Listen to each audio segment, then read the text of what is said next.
Hi everyone, my name is Glenn Diesen, and today I'm joined by Alexander Mercouris, as well as Jimmy Dore, the comedian and the host of the very popular Jimmy Dore Show. Welcome. My pleasure. Thanks for having me. And not just a comedian, but one of the most insightful and brilliant commentators around, and somebody who can see the absurdity behind all of these situations that we have to face today. Just saying.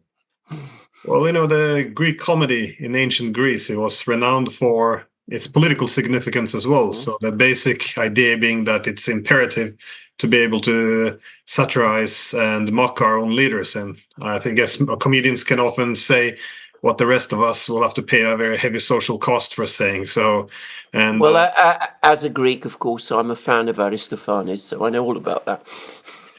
Yeah, so but also I guess one of your favorite targets over the years, Jimmy, has been the news media. You covered very closely Russiagate, also the way the elections have been covered, but also the news coverage of wars, of course. I guess it's a very open-ended question, but do you see big changes with the media over the past few years, or I guess why has it become so awful, in your opinion?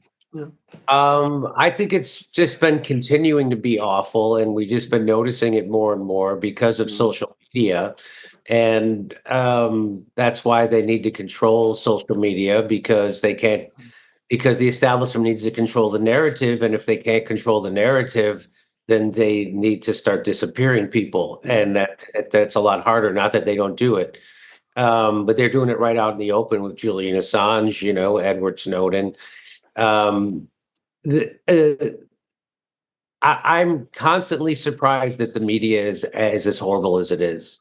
It's just we just had this young guy on, Jackson Hinkle, yesterday on my show, because the New York Times did a hit piece on him. He's become kind of a sensation. He's always been very popular, but they keep kicking him off social media platforms. They kicked him off YouTube for telling the truth about Ukraine and Russia, and he's been kicked off Facebook and everywhere. And now he's just, the only thing he has left is Twitter, and he's really taken up the cause of Gaza, and his count has blown up to over 2.5 million Twitter followers. And so the New York Times try to do a hit piece on him, because New York Times is run by Zionists, and so, but what's happened, that what Israel has done in Gaza has been so beyond the pale that even the New York Times has come around to Jackson Hinkle's point of view. So they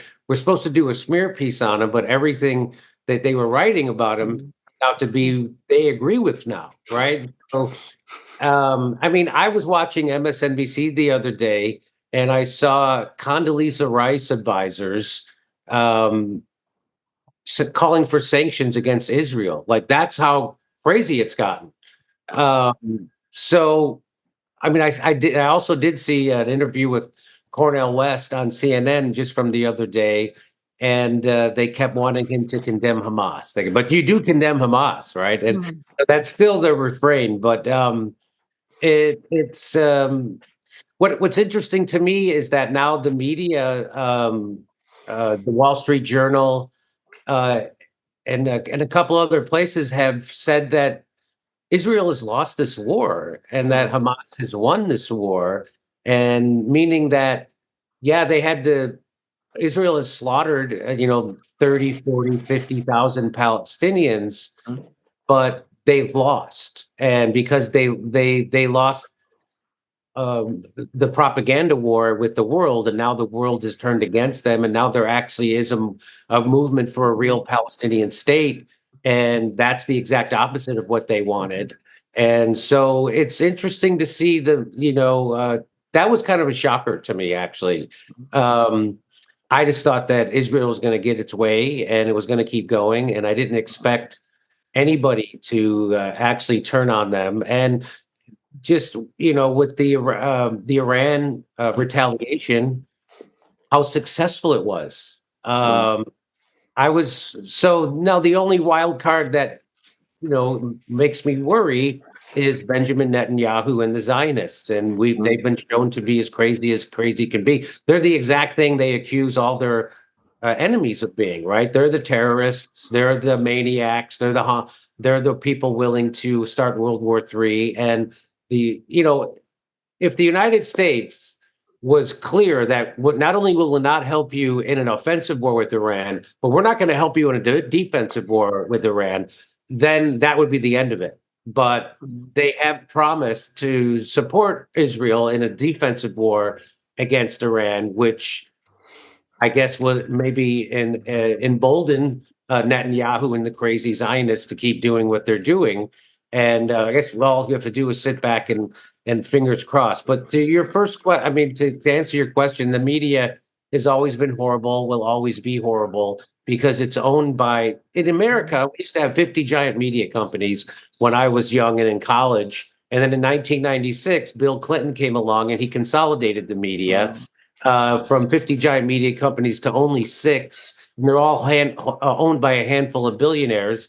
And so that's why journalism sucks so bad now, because journalists used to come from blue collar backgrounds like myself, but now they come from elite universities and they're class loyal and they are handpicked by these billionaires. And they all know, like Chomsky taught us, that they do their internal censoring and they wouldn't have the jobs if they thought like we do. They wouldn't have those jobs. So they have those jobs because they think along the lines of their class and of the billionaire class, and they're there to do the bidding of them, wittingly or unwittingly. And so that's why they're not journalists anymore. They're not willing to make enemies of the powerful. They're there to serve the powerful.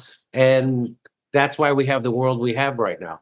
Jimmy, I completely agree with your points. I would just add to it that the other thing that I found with the media, I don't know whether you've noticed it, is that it's become unbearably pompous as well, certainly in Britain, in ways that once upon a time, when it was a blue-collar operation, which it also was in Britain, it didn't used to be. There was always a kind of irreverent quality, even when it was being very serious. Now it's just become very, very pompous. I think extremely boring. And what you said about, it used to be a blue collar, as we would say in England, working class operation, that was true of the media in Britain as well. And it's completely changed. It just as in the United States, it's become centralized in strange ways. All the newspapers will come up with the same editorials in Britain, which are identical. They always look like they've been written by the same person. They say exactly the same things on any particular topic. It's become very dull. And of course, it's also losing circulation and I think traction, particularly amongst young people in Britain. And I wonder whether that's also the case in the United States. I still think that in the United States, because maybe you have a lingering remnant of the media of the old days, you still have more debate than we are allowed here. So a straightforward admission that Israel is losing the war in Gaza, that doesn't happen to the same extent, at least in Britain. And losing the war in Gaza in what sense? In a political sense, in a military sense, or in a moral sense? What's happened in Gaza, terrible that Israel's lost, not terrible that 30,000 people have died and died in the most horrible way. Because that was my immediate feeling when I read that article in the Wall Street Journal. So it is this similar in the United States where the media is unpopular. People don't watch it. In fact, just like a month or two ago, there was a series of layoffs of people working in the corporate media got let go because the viewership is down. No one cares. And I remember there's this woman, Taylor Lorenz. I don't know if you're familiar with her, but she's a scourge in the United States, and she's a 40-year-old, 12-year-old, and she did a TikTok video that went viral where she was lamenting the layoffs of all her friends in corporate media, and she writes for the Washington Post now. And she said, I don't think people realize what the world will look like without these journalists. And I said, I think I know what it's going to look like without these journalists. I'm going to wake up every morning and an animated bluebird's going to land on my shoulder, and we're all going to break out into song. Because they're not even journalists, right? They're not they're stenographers to power, and they're not. They think they're essential somehow, like they're a honeybee. You're not. The world's going on along just fine without you, and the less of you, the better. So I mean, and that's why there's such a the New York Times and the establishment media writes all these hit pieces and all these scaremongering pieces about people like us doing independent news on social media, on YouTube and Twitter, Facebook, and how we are radicalizing people and how we're spreading misinformation. And even though, of course, we all know the biggest spreaders of misinformation is the government, second is the corporate media, and a distant third are randos on social media. And so they keep trying to scare advertisers away from social media. That's the game, because we're competitors with them, right? And my show gets more viewers than the average CNN show. And that's even with the suppressive algorithms and all the negative press that they've given me to try to discredit me. So yeah, I would say here it's the same. People are and that's why they're banning TikTok in the United States. So I saw a statistic that 100 million people watch TikTok for at least 20 minutes a day in the United States, which that's a third of the country. So that's why they're trying to get rid of it, because they can't control that narrative.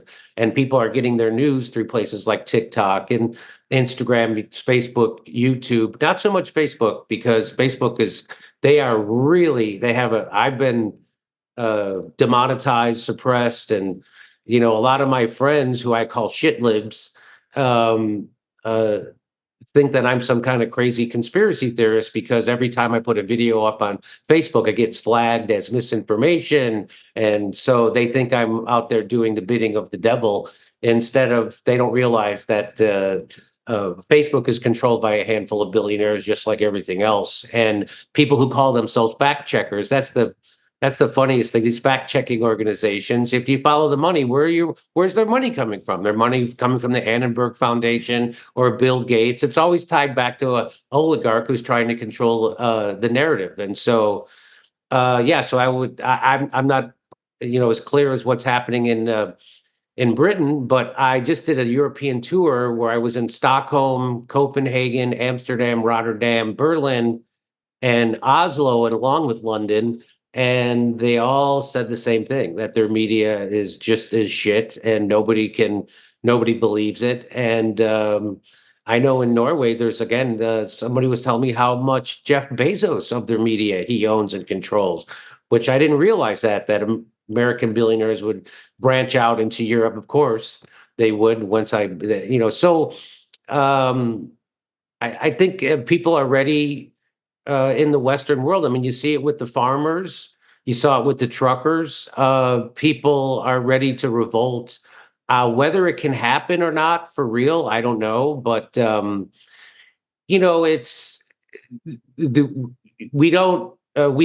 live in an oligarchy for sure. I think almost everybody in the Western world lives in an oligarchy, and that's why I'm starting to question everything. When I saw the hoax that Russiagate was, which it was 100% hoax, which was instituted by the Clinton campaign and the FBI and the CIA. And that's where that all came from. And the media in conjunction, right? And it was to stop Donald Trump. And Donald Trump, which again, the establishment loved Donald Trump my whole life. They gave him television shows. He was invited on every network late night talk show. He was on the cover of every magazine. They all golf together. Their kids are all best friends. They all go to each other's third and fourth weddings. They all, screwed kids on Jeffrey Epstein's island. So all of a sudden they hated him, and it makes you go, oh, okay, what is this about? And it's just because he wouldn't do war exactly the way they wanted to. And that's he ran on an anti-interventionist platform, and you realize what a bugaboo that is for them, right? And Joe Biden came in and he immediately, it was so funny to see people give Joe Biden credit for pulling out of Afghanistan.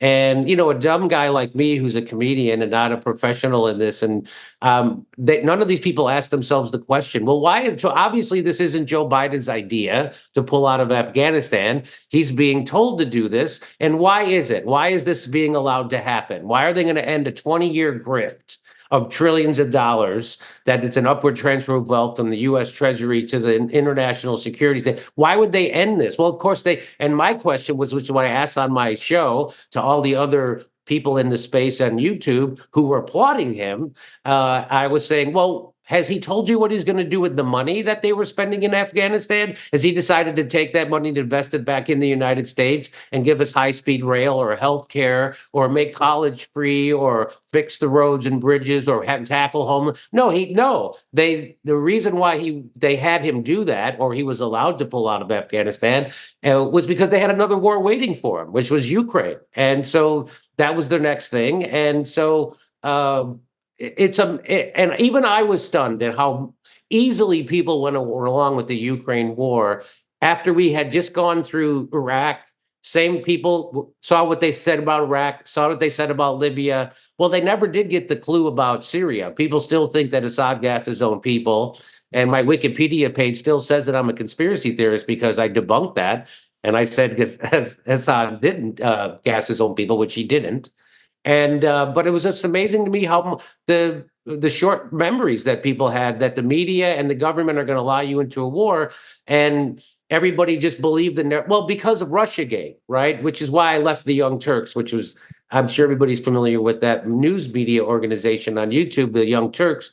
And I kept telling them, if you keep repeating CIA and FBI talking points about Russiagate, they're going to use this for a war, which is exactly why people in the United States were ready to go along with the Ukraine war, because they saw it as a way to oppose Putin, who they were told stole their election in 2016 and handed it to Donald Trump, who is now a racist, even though NBC gave him a network television show for over a decade and Emmy Awards, and everybody loved him. So I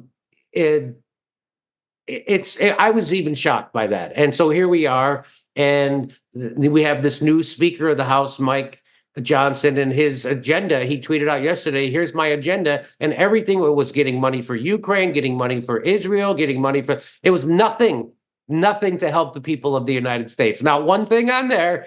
It'd be amazing if people were as motivated in Congress to give people health care, education, a living wage, infrastructure, as they were to fund the war machine. It's Eisenhower. There's a famous video of Eisenhower that people in the United States are familiar with, whereas he was on his way out of office, he gave a speech where he said, we must resist the undue influence of the military-industrial complex. Well, he wasn't kidding, because now our entire culture and our entire country and foreign policy are run by the military-industrial complex. And we're poorer for it. We're becoming a third world nation ourselves. We're very much like Brazil in the United States now, where there's very little middle class. It's all rich and poor. And the media, which is funded by the military-industrial complex, keeps workers fighting and hating each other. That's the key. They know how to divide, and they use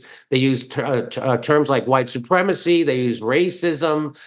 They use LGBTQ issues, trans issues, immigration, and they use all that. So workers are fighting amongst each other, and they take our eye off the ball, which is the oligarchy, which is what we live in, an oligarchy. And your vote actually doesn't matter because your vote, there's no correlation to how you vote in legislation. There's correlation between legislation and money, and that's all there is. So that's why we don't have nice things in the United States, and the place is falling apart, and we have people living under every bridge in every major city. I think it's interesting what you point out, because in the past, journalists would try to keep hold power accountable. These days, if you criticize foreign policy, as you mentioned, you have these magical words to make you go away. It's propagandist, doing disinformation, conspiracy theories, all of this. Effectively just a label, but they never explain what the propaganda is or exactly what is the conspiracy theory. But you're right, they do hire these people who are, supposed to tell us what is the real truth, which is apparently this new fact checkers, which more often, I guess, check narratives. But it's quite strange, because you mentioned Russiagate, and during those days, this was an actual conspiracy theory, and it had huge consequences. But there's been no reflection. This is what surprised me so much. And even during the current war in Ukraine, there's so much focus on what is the propaganda. We have to censor everything that's labeled propaganda, but it's been revealed the main source of the media on the Ukraine war has been this Institute for the Study of War, which is run by the Kagan and Victoria Nuland family. This is and also completely funded by the arms industry. I mean, if you have the person who is at the center of the coup of 2014 and then running America's Ukraine policy over a decade, and then this is also the person you're getting most of your information from, which you cite on what's happening in the war. It's quite extraordinary, and no one picks up on the fact that this would be propaganda. But sorry, where I was trying to go was how you see the media behaving in the upcoming election, because for the past two elections, I think Russia dominated the American elections very much. In 2016, you had the Russiagate hoax, which you point out has been focused around the Steele dossier, which has now been proved obviously to be a fake, all of it. And then the next election in 2020, you had the Hunter Biden laptop, which could then be dismissed as being a Russian disinformation campaign. Also was proven to be not the case. It was a real scandal, and Russia had nothing to do with it. So I was just wondering, what should we expect from 2024? Will there be another Russiagate, or is the Ukraine war enough to cement unity among the Biden camp, or what do you expect? Well, the thing is, the Russiagate conspiracy theory, which is what it was, and it was a hoax. It was so repeated in the media that people just accept it as true, even though it was they did the Mueller report, and there's never been a charge against Donald Trump or anybody in his administration related to the central core charges of Russiagate, that he was working with Russia to help somehow overthrow the election or influence the election. There's never been one. But it's been so ingrained in their head that they just take it for granted that Donald Trump's a traitor to our country. He's been working with Vladimir Putin, these two evil guys. And so even though when I try to explain to people, no, it's actually been debunked, and Robert Mueller said there was no evidence for this in the Mueller report, they're like, yeah, but there was 100 indictments from Robert Mueller. Yeah, but that had nothing to do with anything. And so, but that's exactly why they had those indictments, right? So you can pretend that it was valid, the Russiagate. So what I see, I mean, I'm not good at predictions, but the Russiagate is strong enough. But still, even with Russiagate, it looks like Donald Trump is poised to win this election. What I think is going to happen, and I don't even know if I'm allowed to say this, but I think the establishment will rig the election, and they will install a puppet. Now, whether it's Joe Biden, now there's a lot of speculation that they're gonna put Gavin Newsom in. Joe Biden's gonna be forced to back out of the campaign because of health issues, and then they'll have Gavin Newsom come in, or I've heard people say Michelle Obama.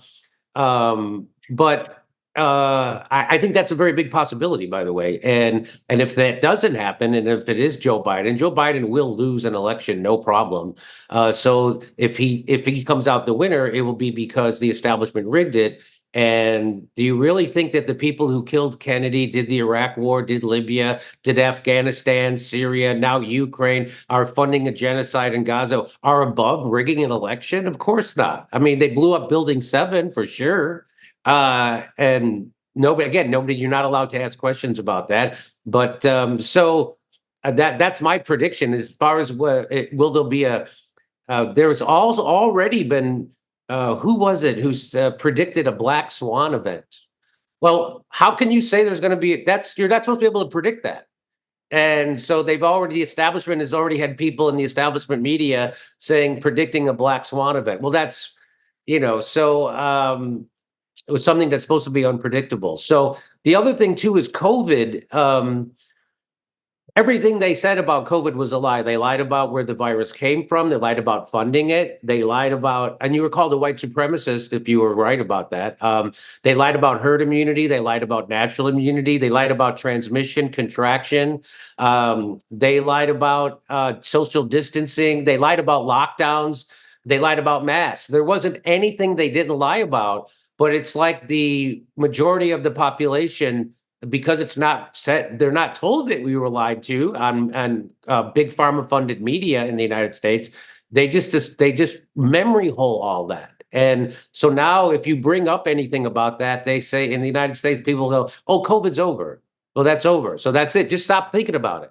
Stop talking about it. I had Cornel West on my show, and his whole gig is that he stands up in solidarity with workers and the oppressed. Well, and that he's going to fight fascism. Well, the time came, and he didn't. He tucked his tail, and he defended the establishment during COVID. I had him on my show, and I pointed out that 41% of Black-owned businesses were closed forever because of the lockdowns during COVID, and he couldn't give a shit about it. It was like water off a duck's ass to him. Never talks about it, doesn't bring up. I told him, there were 70,000 healthcare workers in New York State alone, healthcare workers that got fired from their job for refusing to take an experimental medical treatment. And again, water off, didn't give a shit about it. So his time came to stand up for workers, and he didn't. So it's all bullshit. Anything, guys like that, people who you thought were the people who were going to stand up and scream the loudest for workers and students and the elderly and the infirmed and the homeless. They don't.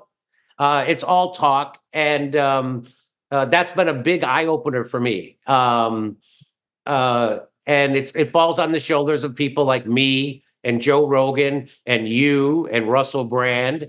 And thank God there's enough people waking up to that fact. Again, I just did a tour of Europe, and in every city I went to, humble brag, every show was sold out in a foreign language, for fuck's sake. I mean, I didn't think anybody was going to show up. And so I think there needs to be some sort of international movement to overthrow at least the media, for God's sake. I don't know how the media, here's what... So answer me this. Now, the BBC is supposed to be public, right? Isn't it funded by the government? Well, how is it so horrible? Well, in theory, it is not funded by the government. It is funded through a system, a kind of tax that everybody who owns a television set has to pay. So we all have to pay this tax, and it goes to the BBC, which is a public foundation, and which is supposed to be independent of the government. But of course, the government controls it through the Board of Governors, who choose the Director General. And besides, it's the government anyway that ultimately decides what this tax, the license fee as it's called, is going to be at any particular time, and which enforces it. So in a way, it looks like it's independently funded, but in reality, it no longer is. If I can say the moment, I mean, there was a time that the BBC had a kind of independence, we shouldn't overstate it. But the moment when it was clear that it all changed was when Margaret Thatcher was unhappy with some of the coverage the BBC was making, and arranged through the Board of Governors to fire the Milne, who was its Director General.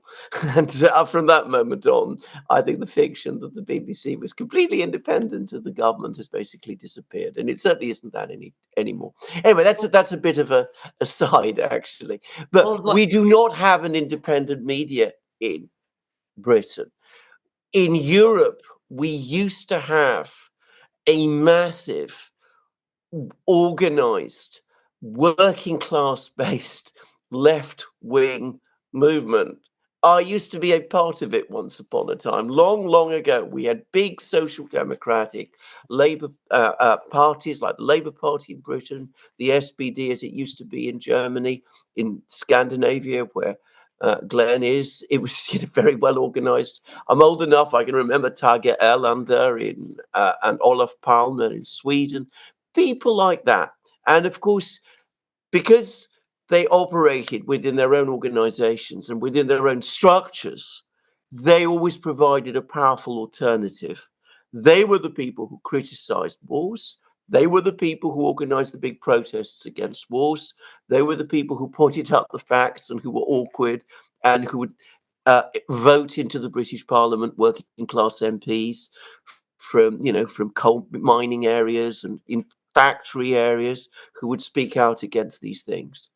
That's all disappeared. It just does not exist in Europe today. And it's one of the great mysteries to me, how it just vanished, how it, was gone with the wind, and how that came about. And I think the same thing has happened in the United States, though perhaps in a somewhat different way. Anyway, just say. Well, so I'm curious to how they control the media, because in the United States, so we have these elections and they go on for years, right? The election cycle, it never ends. People are constantly running for office. The presidential election started last year.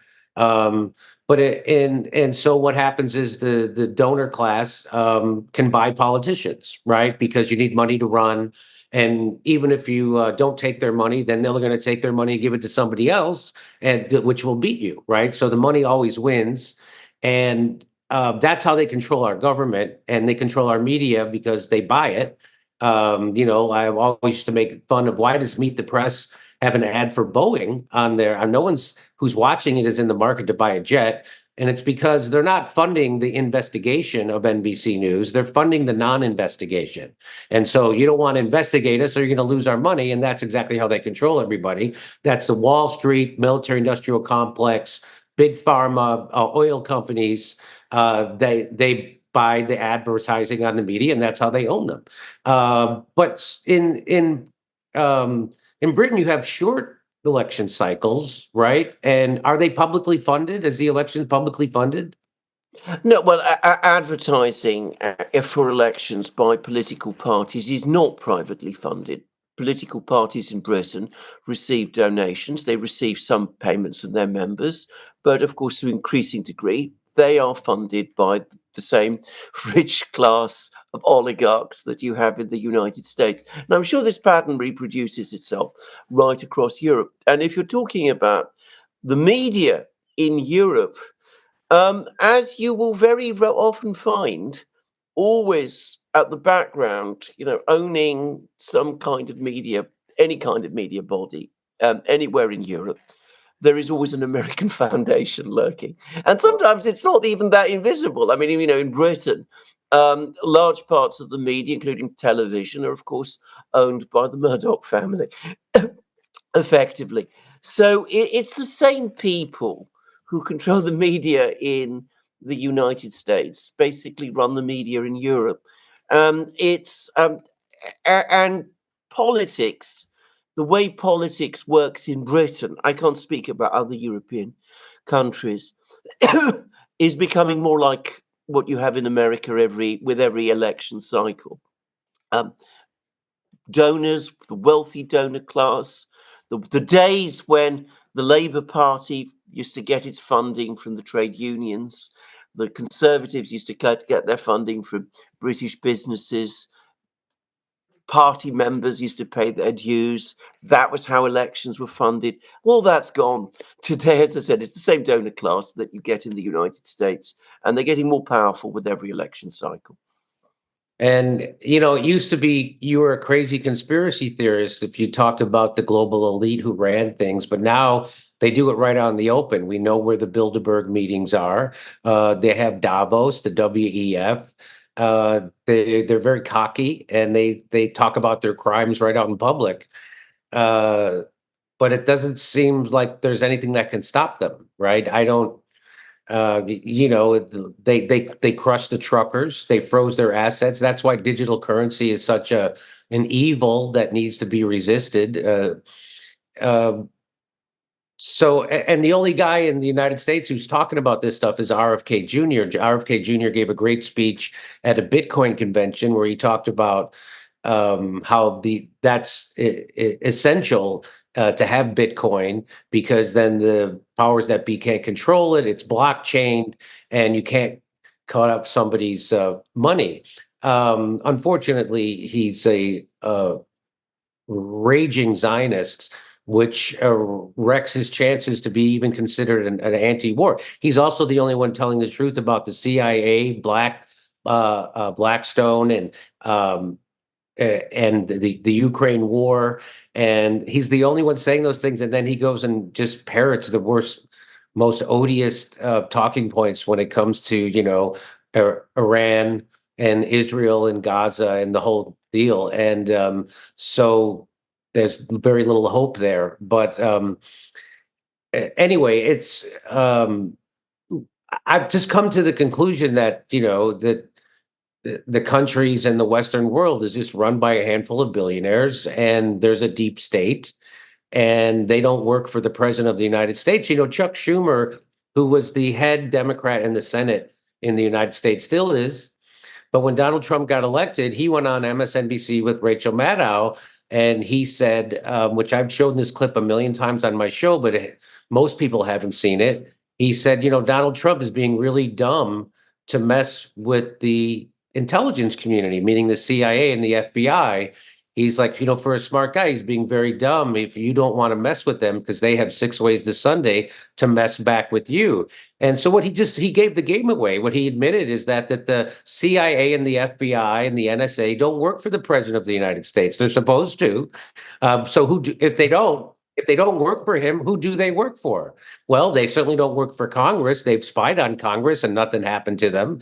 And so they work for, I guess the WEF and the same handful of donors and billionaires that actually do run everything. And so I hate to be pessimistic, but I really don't see people coming together. As soon as somebody does stand up, they co-opt them immediately, or they get them demonetized, or they put them in Belmarsh or something like that. And people go along, and people in the United States think that Julian Assange in prison because he helped Russia overthrow the 2016 election, and that's not why he's in prison. He's in prison because he revealed war crimes of the United States military through Chelsea Manning in Iraq. That's why he's in prison, right? And another big reason was when was it Vault 7? Is that what it was called? When he revealed all the tricks that the CIA was using to spy on people. That was the straw that broke the camel's back for them, I think. It's I think especially in Europe, we see that the international institutions become a corrupting force. So, of course, when we talk about the globalist, it's almost considered to be, treated as being some kind of a conspiracy theory, as if, global capital wouldn't have influence on its own. I mean, this was the case of the 19th century, and it's the same today. But with international institutions, it happens quite open. For example, you have failed politicians, but if they fail for the right reasons, there's always a place for them in the EU bureaucracy. Or in the case of NATO, we have in Netherlands, the prime minister, he has been forced to step down, and of course he wanted to be the next NATO secretary general to take over, leading NATO, or that speak for Washington at least. And in order to get those positions, and for the Dutch to get some of the top positions, the Dutch media was very open. Well, what is he doing to achieve this? Well, he joins in on the bombing of the Houthis in Yemen. He's extra supportive of Israel.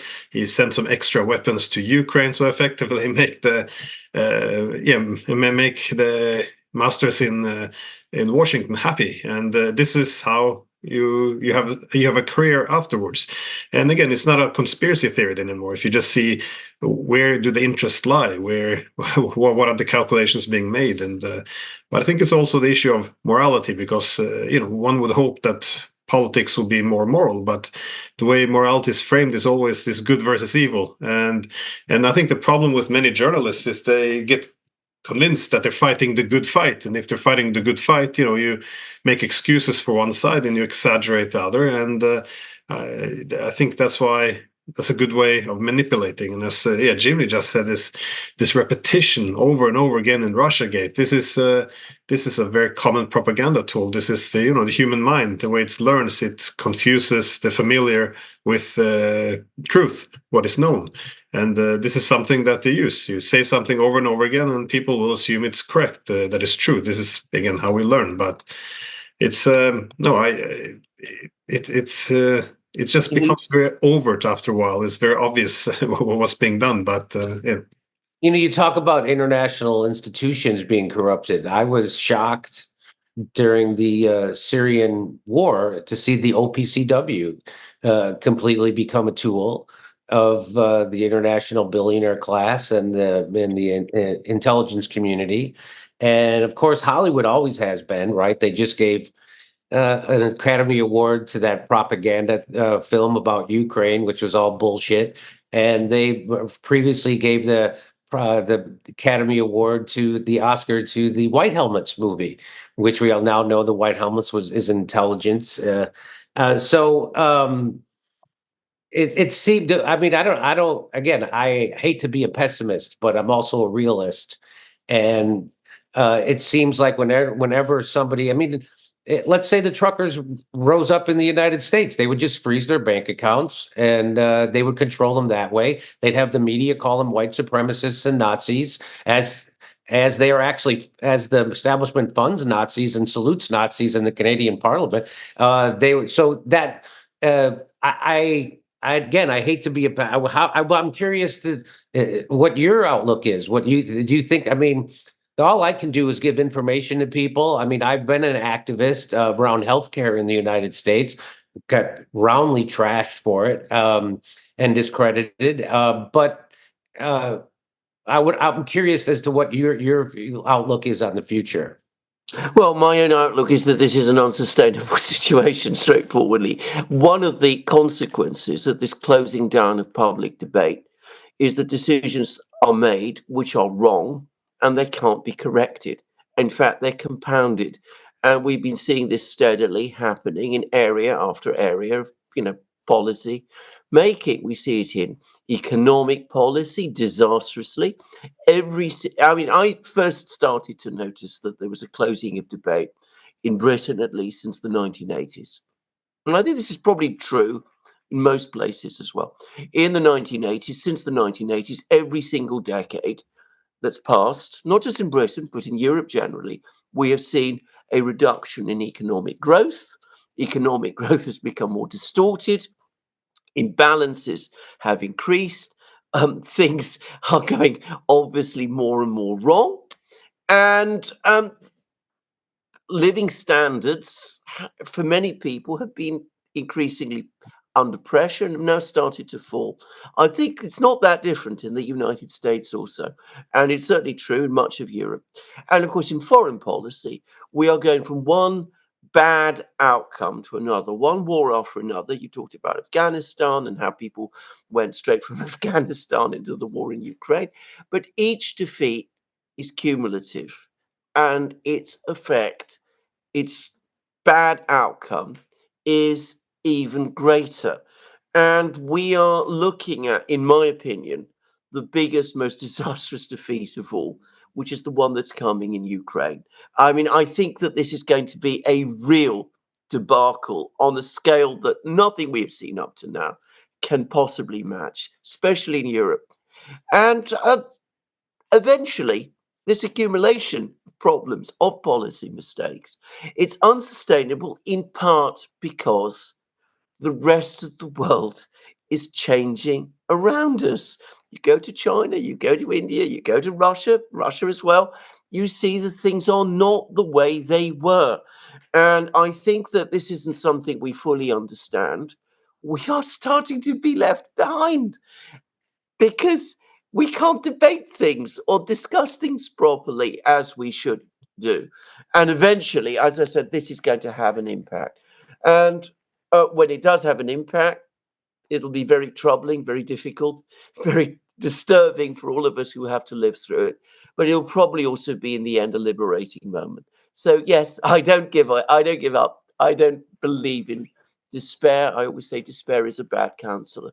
But that is my outlook of things. This is an unsustainable approach. And if you look at what's happening, I mean, Ukraine, in my opinion, encapsulates it all. Everything that we've discussed that has gone wrong, foreign policy, economic policy, the fact that the Russians are now out producing us every kind of weapon system. People can't quite get their heads around that, but it's a fact. The fact that we're being outfought on the battlefronts, that the politics, the global politics haven't worked, all of this is an illustration of why this can't be sustained for very much longer. I agree on that. Go ahead. Sorry. Well, I was just going to say, I think I agree that the Ukraine thing appears to be on a much, it will be more significant due to the scale, because it was lied to how the war began, how it's going, but also how it will end. So I think that it might not be comparable to the other fiascos. As Jimmy, you mentioned before the OPCW. I mean, for me, this was also quite shocking, because the WikiLeaks actually revealed that its inspectors had written a different report, and then it had been manipulated before being released. So it was already proven. And then you had this investigator, was it Whelan and Henderson, who came out. They said, listen, this is not the findings. We were the one there. We're the one who did investigations. This is not our report.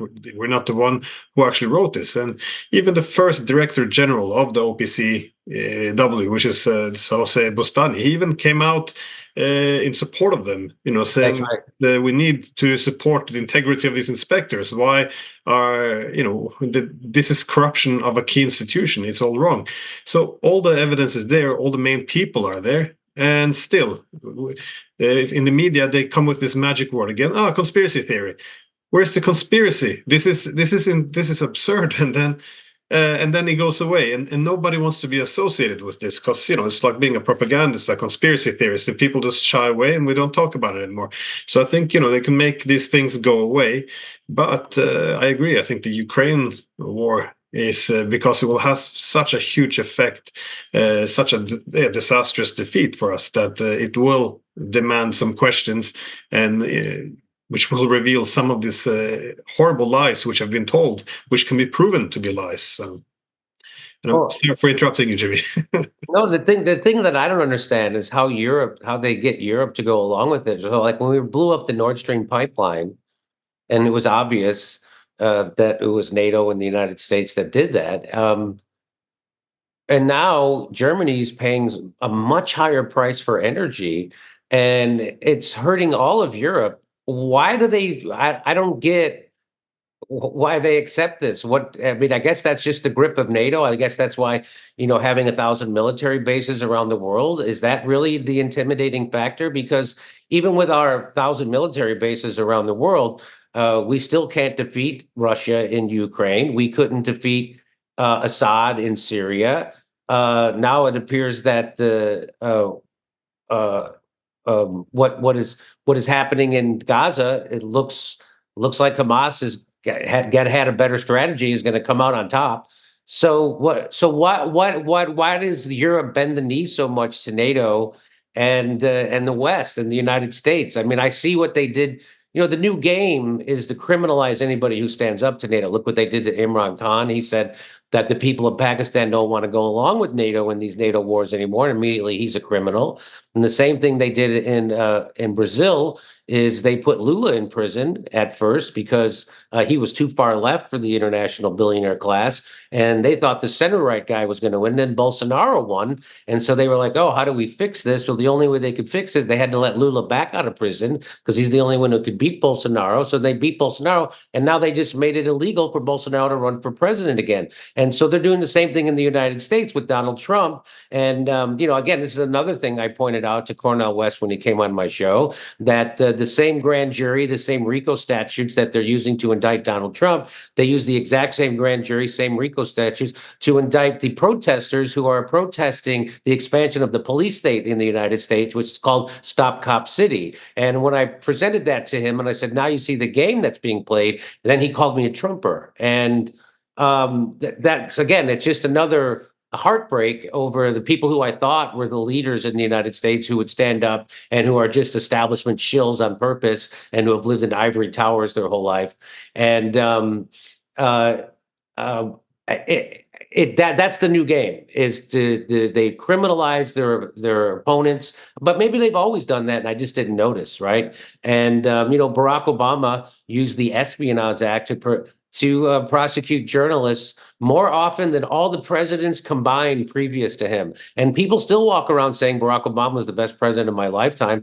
Barack Obama was not a departure from George Bush, is what people don't realize. He was in a continuation of George Bush's policies, right? He didn't give us single-payer health care. He gave us a right-wing, gave us a health care policy that's a giveaway to big insurance and big pharma that was cooked up at the Heritage Foundation, which is a right-wing think tank. And he just implemented it, right? And so just like Bill Clinton got stuff done that George Bush and Ronald Reagan couldn't get done, like NAFTA, which cut the legs out from underneath unions in the United States. He gutted welfare while he exploded the prison population, and he deregulated Wall Street when he got rid of Glass-Steagall. That stuff Republicans couldn't do, but if you make it out to be a lefty like Bill Clinton or Barack Obama, well, then all of a sudden it can get done because there's no opposition. The natural opposition to that is taken away, and that's the key thing, right? So the natural opposition to Wall Street, the natural opposition to the military-industrial complex was quieted, because if you were on the left and you criticized Barack Obama, you were a traitor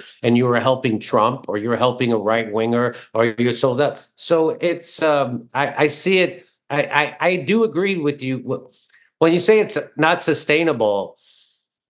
I think it's sustainable in a sense that I tell people on my show that they accuse Donald Trump and his MAGA political movement of fomenting a civil war, when the exact opposite is true, right? The establishment who opposes him are the people who would like to have a civil war because they want us fighting amongst each other, so we don't come together along class lines to oppose the oligarchy, which is the only thing that scares them. And and I try to remind people, if there's a civil war, the billionaire class is convinced that they'll be insulated from it, and chaos always favors the establishment.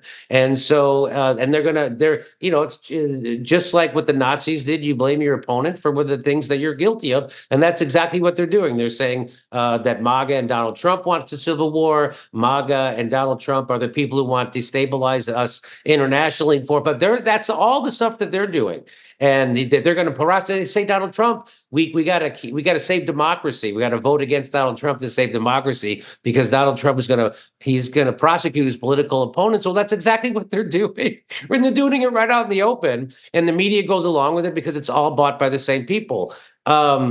So I think it's sustainable in a sense that things can get worse, and things will just keep getting worse, and the United States will just be getting more like Brazil every day, and there's no one to stand up and stop it. So I would like to think it's not sustainable, meaning that something will come along to stop it, but I don't think there's anything that's going to come along to stop it. We'll see. Maybe the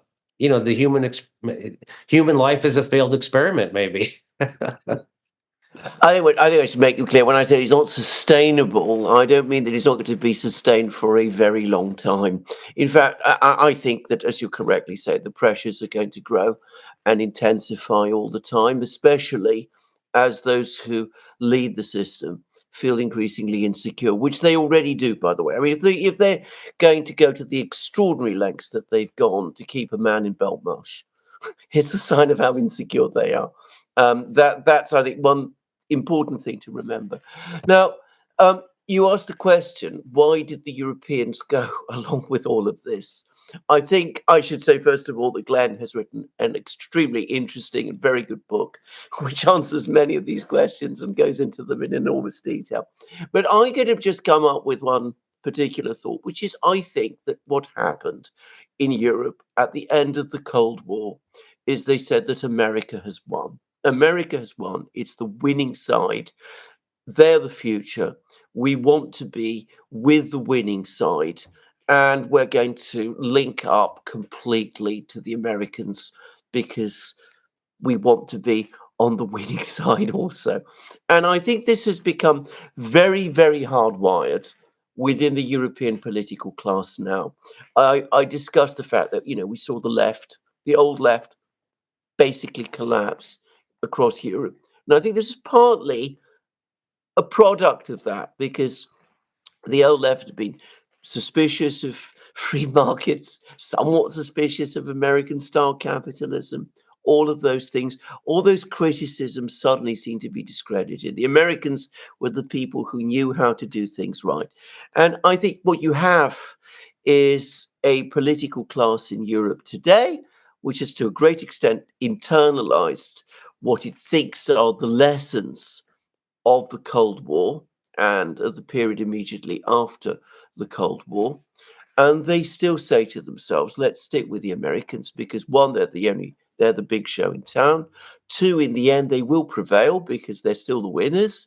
And if it looks as if things are not going quite the way that we expected, if things are not going right, well, of course, we can't change now. We can't turn on the Americans. What we must do is clamp down because otherwise criticisms of us will grow. But anyway, I think to answer that, going back to the point, I think it goes back to the events that took place at the end of the Cold War. A belief that history had really ended, that the Americans had won, and that anybody who wanted to be anybody in Europe had to be like them. Okay. Wow, that's kind of amazing. Do you think Europe will ever stand up against NATO and the United States? I mean, even when their energy prices quadruple? I think Glenn is better qualified to answer that. He actually, in his book, says that that eventually the contradictions will come. But Glenn, over to you. Yeah, no, I was always also careful not to make too bold predictions, but no, but I agree with what Alexander said as well. I think this was the end of the Cold War. We saw, the idea of liberal hegemony has been very attractive to all European leaders. We saw one center of power in the world, the United States, which was benign, which could essentially temper all the great power rivalry. It would elevate the liberal values of democracy, human rights, and create a overall different world. As many critics said in the 90s, over time, this will drain America of resources. It will alienate rising powers as they will need to clamp down on them. And after a while, if you run an empire, it's a bit like an ambolt around your neck. The legitimacy will start to drain away as well. So I think that's what we've seen over the past 30 years. Slowly, power is being more dispersed around the world, having multipolarism coming along.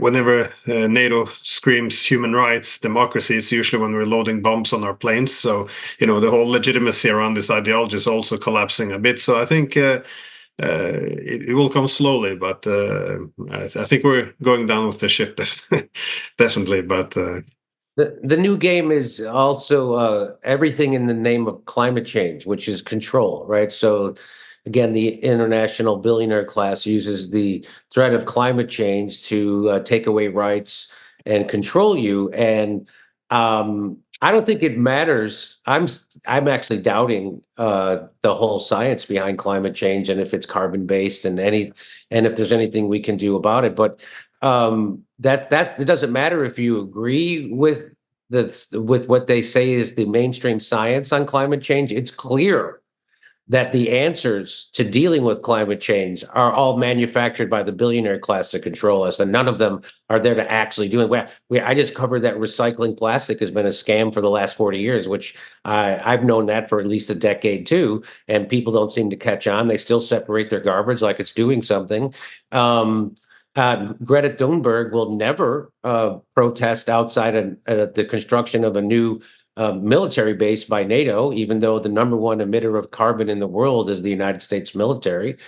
She's on board with the Ukraine war. I mean, so it's obvious that these are psyops and that climate change is being used to control us. Do you think people will wake up to that, or do you even agree with that assessment?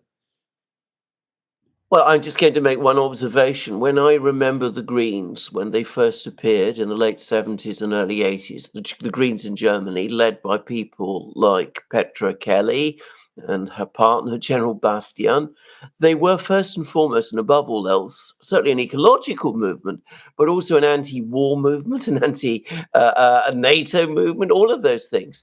Now, today, they are the most belligerent, the most confrontational, the most Atlanticist, the most supportive of all of the things we've been talking about movement that you can absolutely find. I mean, they're the people who are the most fervid advocates of sanctions against Russia. You're talking about, the energy problems in Europe. I mean, they have come. I mean, they've reversed themselves so completely and so incomprehensibly that, again, for someone like myself who remembers them as they were, who used to know some of them, the old Greens, it is completely bewildering. It is absolutely seeing something turned completely on its head. But of course, what has happened with the Greens is that they were always able to get a lot of young people, especially, to support them, and they always presented themselves as being countercultural, anti-establishment in a way that young people found attractive. They still have some of that there, and that does mean that young people, who are very often the people who are the ones who are most exposed to the kind of economic pressures that we've been talking about, the people who have trouble getting housing, who most problems finding good places of work, who have all the problems that we talk about, education, all of that, they still focus very much on the talking points that the Greens give to them rather than think about these other things. So just saying. Yeah, the Green Party has been bewildering, to say the least. Yeah, they were in the United States. They were the biggest pushers of Russiagate, which led me to would call their last presidential nominee a CIA infiltrator, which there's no doubt he is, and they also were the most ardent the agreeers or pushers of the authoritarian policies surrounding COVID, which is just mind blowing. So there's not an anti-establishment bone in their body anymore, and that's why it's hard for me to stay optimistic. It really is. I think often they can present good causes, like of course preserving the environment is a good cause, but it's always this extracting power from it. It's like all these policies now about fighting hate, which sounds wonderful. We should all stop hating each other, but it's a little bit like legislating that we all have to love each other. I mean, it sounds wonderful, but it would demand a huge amount of government power in order to, well, define what hate means, and then to make sure no one hates. It's and then I guess you see this also when I see the U.S. military hang the LGBT flag in front of military bases. Is it really a conspiracy theory to suggest that maybe the military is not solely motivated by altruism? Perhaps this could be used for something else. I mean, I feel if this is going to be thrown with the conspiracy theory stamp, it's become pointless. Anyways, before we wrap up, we hope for some positive final words from you, Jimmy. I don't really have any positive. The positive is that wherever I go, I meet more and more people who are waking up, who are rejecting the media. That's a positive. And they're seeing through it, and they know they lied, whether it was about Russiagate, whether it was about COVID, whether it was about Afghanistan, Libya, and Syria, now Ukraine and Gaza. They see people are seeing through it, and all I can do is hope that does lead to some kind of revolution. But we need a real revolution, Especially, I know for sure in the United States, we need a real revolution because when there's a session of Congress, when there's a session of Congress, it's people. Do you really think that those people are doing the bidding of workers or students or the elderly or anybody except the handful of billionaires that run everything? Of course, that's what they're doing. And we need to somehow find a way to get rid of them or scare them enough. Or in the United States, I think if we had, publicly funded elections, that would go a long way. But there's a revolving door of there's corporate capture of our regulatory agencies. So the people who are supposed to be regulating big pharma, big oil, big tech, Wall Street, they leave the regulatory agency. They go immediately into the industry that they were just regulating. So of course there's no regulation, and that really got kicked off with Ronald Reagan. They figured that out. I think people are ready. I think if there was a right leader that came along, I was hoping it was going to be RFK, but of course it's not. But I think if the right leader came along, and it's got to come from the working class, and that would be great. We just had they claim they had big wins for the auto workers in Detroit recently, but it's obvious that the guy who's running that is also compromised. So I think that was like they had already had those wins for the union baked into the cake. So anyway, yeah, my big hope, my big positive thing is that more everywhere I go from Europe to the United States, people are seeing through it, and hopefully that sparks some kind of a real revolution and not a fake insurrection like that happened on January 6th. I agree. I wanted to just say thank you, Jimmy, to coming on our program. I will end in a positive note because before I became anything else, I studied history, and one of the, I think, a truism about history is that when change looks impossible after it's happened, you realise that change was actually inevitable, and I think that is probably true about our times as well, but precisely because change looks impossible, or at least very difficult. That's probably a guarantee that at some point, maybe not immediately, not next year or the year after or in 10 years, but eventually it will come, and we'll be there to see it. Okay, well, I fingers crossed. Thanks, Jimmy. Bye. Hey, thanks for having me on. It's been a blast. I really appreciate it. Yeah, I love your show. You guys do great work. Thank you very much. Thank you, Jim. So do you.